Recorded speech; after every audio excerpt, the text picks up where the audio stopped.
Whoa. Got a lot of speed, a minimum diameter rocket.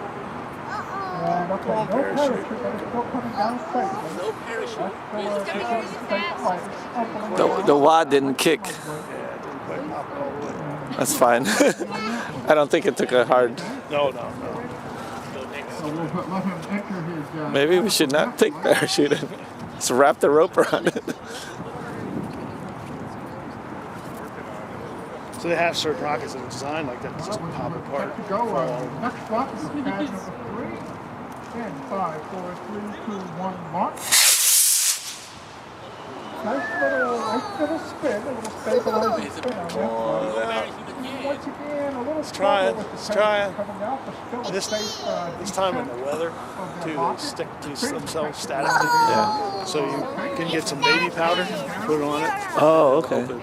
Some talc, the talc, right? Yeah, just don't use cornstarch because that blows up. Oh, yeah, that's right. we gotta go for launch number 4. Unless you want to see something exciting, right? That's fairly controlled with that fin design. Yeah, and that one pops. That'll be it for the other side. Alright, so the pads are cold and open for loading. And stay away from the tree.